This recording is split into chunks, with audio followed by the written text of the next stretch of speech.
Сите оние кои сакаат да се разгладат на жештините и заминуваат на годишен одмор, покрај книга и крем со заштитен фактор, треба да ги земат во предвид и лековите. Што е неопходно за безбеден одмор на плажа? Повеќе од Ана Милевска-Георгиева. Ана, алергии, убоди од инсекти, изгореници, тоа се најчестите здравствени проблеми со кои можеме да се соочиме сите на плажа. Така, годишниот одмор понекогаш може да донесе и неочекувани ситуации, алергиски реакции, изгореници, зголемена телесна температура или пак стомачни тегоби. Тоа се најчестите здравствени проблеми со кои луѓето се соочуваат кога одат на годишен одмор.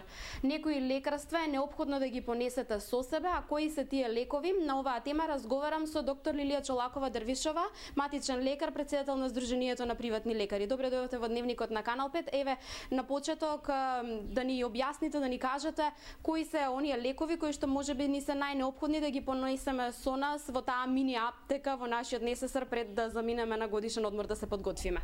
Прво благодарам нели за поканата, второ би сакала да кажам дека прво треба да внимаваат пациентите на своето здравје. Еве еден апел да не внесуваат ладни течности, бидејќи со тоа му прават шок на организмот.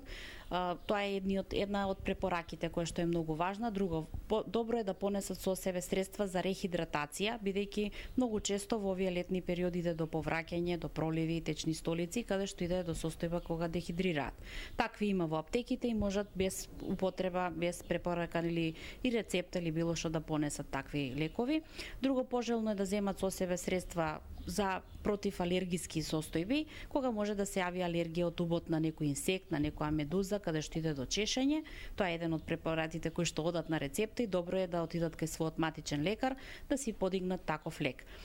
Добро е, освен овие лекови против повраќање, реглан или некои од други средства да се земат. Средства против проливи и чести за цревната флора исто така добро да земат некои од лековите, но најбитно од се во овие горештини добро да ја покријат и да ја заштитат својата кожа. ПСК фактор мислам дека е некој препорачан еве од лекари, кој што е најминимална доза во која што треба да се намачка кожата, да се заштити од опекотини, бидејќи сонцето навистина страшно пржи и ако не се ставаат средства за заштита иде до опекотини прв, втор степен и така. Докторке, некои од нас понесуваат лекови, некои кои што сметаат дека се најнеопходни, во самиот лек има упатство за употреба, ама некогаш знаеме нели и да не се придржуваме кон упатствата дадени, има секогаш и некои нус појави. Верувам дека е неопходно претходно да се направи консултација со матичниот лекар, да се дадат и некои препораки како еден лек соодветно да се користи ако има потреба.